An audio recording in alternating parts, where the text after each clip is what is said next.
Hey y'all, just finished about a 4-mile run, I guess. It's a nice, beautiful night, humid, yes, in South Florida. But just wanted to come on and thank a lot of you, or so many of you, hundreds of you, for your calls and texts and messages about my mother-in-law, Marianne Delemy. She passed away last week. Just wanted to share a little bit, just what I've learned through this experience. Loss is never easy, and I talked about that, oddly enough, about 2 weeks ago when I talked about losing our friend Presley. But last week we lost my mother-in-law, and you know, everybody always asks, like, how did a Southern girl from Tennessee marry a New Yorker? You know, well, we met we started off over 20 years ago in 2000. A great friend of mine and I moved to South Florida. I tell you, she really took the leap with me because I'd gotten a job down here, and we moved, and it forever changed our lives and a lot of lives of the people around us. But you know, I'll never forget that she was part of that, and that she took that risk. You know, she risked everything to come down here with me, and I did the same to come down for this job. So when I first met my husband now, John, over 20 years ago, it wasn't love at first sight, despite what he says. I'm a Tennessee girl, so a New Yorker wasn't really a Italian New Yorker who looks like an Italian New Yorker. Really wasn't what I was typically looking for. He talked different than I did. We didn't have the same, I mean, we shared the same values, but we didn't have the same anything outside of that. New York and Tennessee, right? How different could you be? So when I first met his family, or his mom and dad and their friends, it was Easter. It was Palm Sunday, over 20 years ago. And so we walked into this Italian restaurant. I was like, wow, it's packed in here. And John's like, yeah, it's Palm Sunday. And so I met his mom and dad, and you know, I had met them before, but this was the first time I was meeting so many Italians all together. So they were loud and they were boisterous and they were yelling, and you know, this is a lot different from a Southern family household.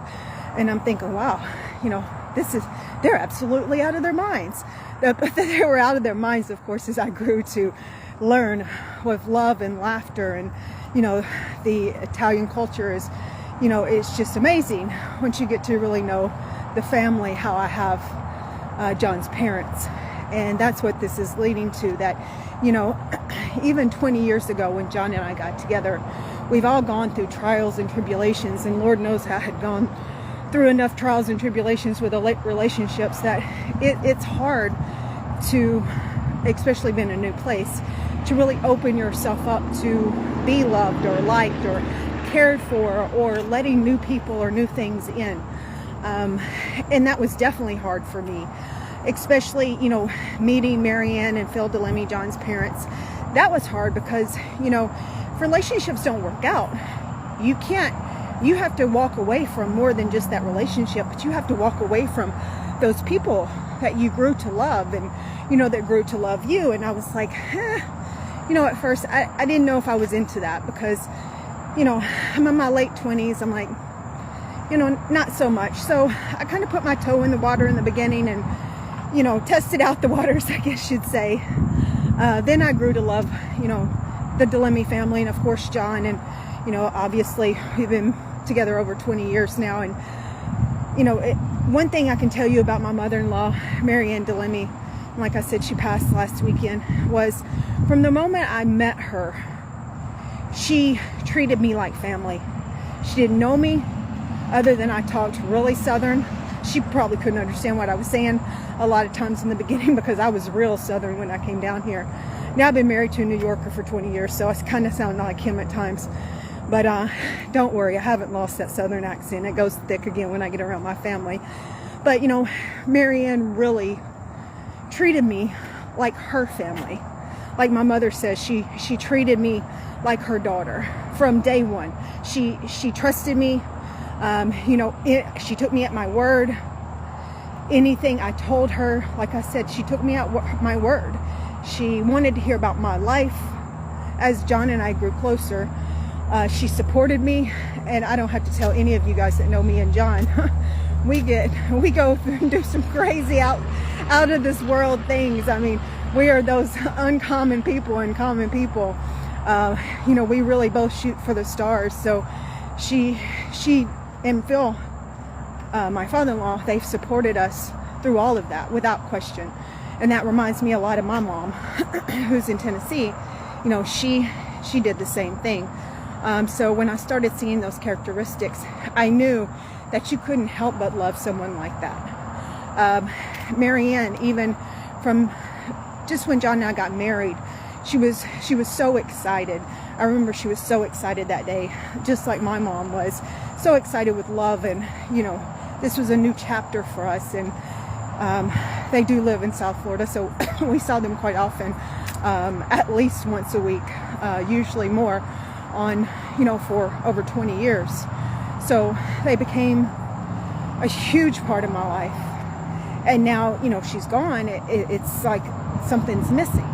But I tell you, taking that risk and allowing somebody like her to, and, you know, Phil and John, to love me like only family could. Especially, it's different with a spouse, but when you allow their family to love you. And I know some of you might be saying, well, you don't know my in-laws, or you don't love my, or you don't know my family. No, I don't. I'm speaking to mine, or for mine. But, you know, Marianne, like my mom said, she treated me like a daughter. You know, my mom's in Tennessee, so, and she knew that. She knew that I do miss my mom, and she knew that she could give me that. She could love me like that. And she never treated me any differently than a member of her own family. You know, no matter if it was her constantly touching my skin, saying, do you ever get a pimple? Or, you know, touching my arm or holding my hand. These are things you can feel through a touch. But once again, you have to allow yourself, because I'm not a touchy-feely person. I'm just not. You know, Southern people love to hug, and, you know, like the Italians kiss on the cheek and things like that. That's great. But, you know, a lot of times I'm just not a real touchy-feely person with people I don't know, especially. But Marianne's touches and her words always were just like that of my own mother, in encouragement, in laughter, and always affirming. In 20 years, she has never, ever spoken a negative word about me. Ever. And even, I just saw my mom just came on, even, you know, during my most grueling times as a teenager, when I really put my mom through it, never ever did she speak anything but greatness over my life. And I'm who I am today because of that. And I've taken so many risks. And that's something that even to the day she died, you know, I'm so thankful that God has allowed me to be as close to her as I was in the last 3 months, and just some really special things that we shared, that no one else, conversations no one else in the world heard, deeply touched my life. And I can tell you, the strength and the courage and the grace, and at the same time the humor that she showed us, you know, when she was clearly in pain, and she knew her days were numbered in so many ways. I know that now looking back. But she never, ever, and now she's stubborn, don't get me wrong, she's very stubborn and wanting to do therapy and things like that. But she never she never showed any kind of frustration, or she was never upset or mean towards us for pushing her, or, you know, trying to keep her here when maybe she didn't want to be here anymore, or anything like that. I've never seen anything like it. You know, like I said, God, I told my mom the other day, I said, I think that I understand one reason I'm with his family, because to see Marianne the last 3 months, and to see that grace and humility and the courage and the strength and the love, and just everything that I saw, it makes you want to be a better person. But it all starts with opening yourself up in the very beginning, the very, very beginning, over 20 years ago, to be hurt, possibly, to risk opening your heart up to allow somebody to love you, to care about you. And that's hard. That is one of the hardest things to do these days, especially when it doesn't seem like there's many people you can trust. And I'm not saying you should open it up to everybody, but if if you don't open yourself up, if you don't give people an opportunity who truly do love and care about you to do just that, then will you get to the end of your life or the end of somebody else's life and think, God, what did I miss? And you know, that's something that I ask myself every day. Did I really go after everything in my day that I was meant to go after? Did I open myself up? Did I strive for the best? And I can't say every day that I have accomplished everything, but I don't end my day in regret. I don't. Now, I do try to, work on other things, but, once again, I learned that from my mother. You don't really settle for less. You go after things, and she never let me settle for less. And she pushed me. She still does push me, which is good. When I need something, I go to her constantly. And I saw that over the years, even with Marianne, with different things. When John and I needed something, I'll call Marianne or your mother. They'll know the answer to that. And that's something that I'm going to miss.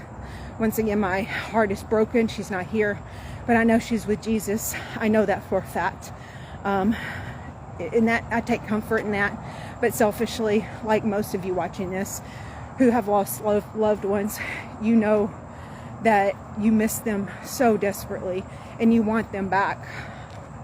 And that's okay. They're not going to come back, but not right now. You'll see them again. If they definitely have turned their lives over to Christ. If you don't share that same belief, I pray that Jesus does touch your heart. But I do believe that Marianne is with Christ and Presley's with Christ and my grandmother's with Christ. And I'm going to see all these people again that, we miss so desperately. But back to the point of this is just be willing to take that risk. Step out. We don't want to get to the end of our lives and people and things and professions and whatever it is and have remained in our comfort zone the entire time. And then what? We lived a life in comfort. We lived a life without any risk. We'll get to heaven and God will open a door and say, this is what I had for you if you just stepped out and trusted me. No, I don't want to do that. I want to be loved as much as I can be loved here. I want to have as much as I can have here as far as fulfillment. But that's going to come with hurt. That's going to come with pain. God was very clear about that in the Bible. We're going to experience that. We're going to experience adversity in life. If you don't, then you're not stepping out. You must be living just inside of your house and, I don't know what you could be doing not to experience adversity, but as Christ followers, we know we're going to experience that if we're living the life He's truly called us to live. And I'm not a Bible thumper. I know I'm a sinner just like everyone else, but I truly do trust in God and Jesus at these times because that's the only thing that can get you through grief. That's the only thing that can get you through pain. And also knowing that you did everything in that relationship you possibly could to make sure you enjoyed that person and live life to the fullest and help them live their life to the fullest.